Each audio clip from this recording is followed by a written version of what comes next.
نعت خوانوں کو دیکھو آپ, بہت سارے نعت خوان صبح و شام نبی کی یاد میں پڑھ پڑھ کے آنسوؤں سے رو رہے ہیں. او بھائی اتنا رونے کی ٹینشن کی ضرورت نہیں ہے, اپنے عمل کو ٹھیک کر لو. پیسے جو آپ نے لیے ہوئے واپس کر دو. وسیم بھائی سے جو پیسے لیے ہوئے وہ کیا کر دو واپس, وہ نہیں کرے گا واپس. سب نعت خوان نہیں بھائی, کسی پہ کوئی متعین شخص مراد نہیں ہے, لیکن ہم نے دیکھے ہیں. او بھائی تو قرضہ واپس کر یار, کب سے لے کے بیٹھا ہوا ہے, پیسے دے میرے. نہ پروگرام میں جانا ہے, نعت رسول مقبول پڑھنی اور روئے گا وہاں جا کے. مارکیٹ میں چل رہا ہے کہ نہیں چل رہا ہے؟ میں الحمدللہ ایسے آنسوؤں سے کبھی بھی الحمدللہ پہلے بھی کبھی متاثر نہیں ہوا تھا, اب بھی نہیں ہوتا. ایک صاحب تھے فجر کی نماز میں 15 دن مارکیٹ سے شارٹ رہتے تھے. وہ تھے بہت بڑے بزرگ, یا تو چلو کوئی شرعی عذر ہونا, لیکن وہ نہیں ہوتے تھے, آتے ہی نہیں تھے نا.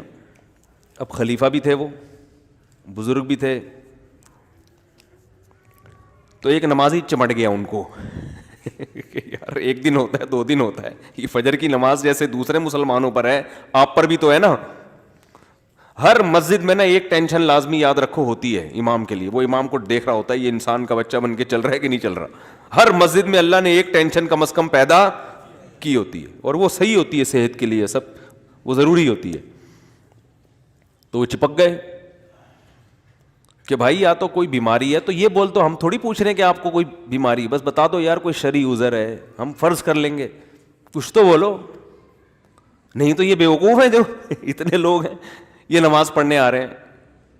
وہی ہے نا, ایک دیہاتی کا بیل آ گیا مسجد میں, امام صاحب نے ڈنڈے سے مارنا شروع کیا. تو دیہاتی کہنے لگا امام صاحب بے زبان جانور ہے, بے عقل ہے, کبھی مجھے دیکھا آپ نے مسجد میں, بلا وجہ اس کو کوٹ رہے ہو پکڑ کے. تو وہ جو پیچھے پڑ گئے وہ مقتدی صاحب کہ آتے کیوں, نماز کیوں نہیں پڑھتے بھائی؟ تو وہ صاحب کہنے لگے میں تمہارے خلاف الٹے ہاتھ سے بد دعائیں کروں گا رات کو اٹھ کے نا نمازی سے. تو وہ نمازی کا کانفیڈنس مجھے پسند آیا. وہ نمازی کہنے لگا میں نے کہا الٹے لٹک کے بھی کرو, مجھ پہ نہیں لگے گی بد دعا. ان چیزوں سے میں متاثر, بولو بھائی نہیں, نماز پڑھو نماز.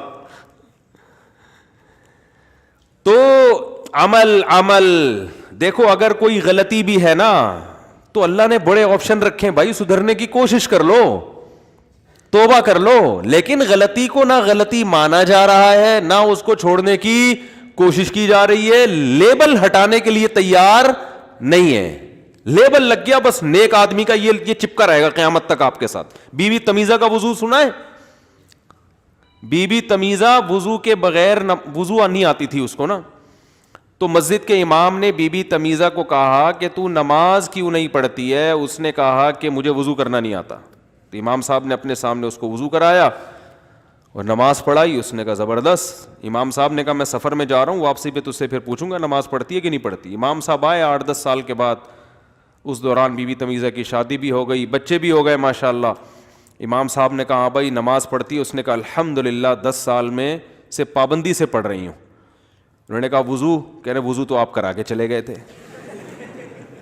تو ہمارے حضرت فرمایا کرتے تھے جیسے بی بی تمیزہ کا وضو شادی بھی ہو گئی اور 10 بچے بھی ہو گئے نہیں ٹوٹا, تو ایسے ہی بعض لوگوں کا تقویٰ کچھ بھی ہو جائے وہ ٹوٹتا نہیں ہے, چاہے وہ نماز پڑھے یا نہ پڑھے, ان کا تقویٰ نہیں ٹوٹتا. وہ عشق رسول پھر بھی رہے گا ان میں, انسٹال ہو گئے سافٹ ویئر عشق رسول کے.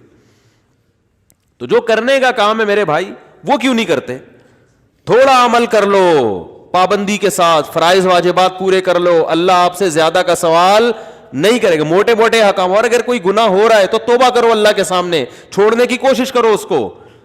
ٹریک تو صحیح کرو نا, آدمی صحیح ٹریک پہ آ جائے, اس کو پتا تو چلے کہ صحیح کیا ہے غلط کیا ہے.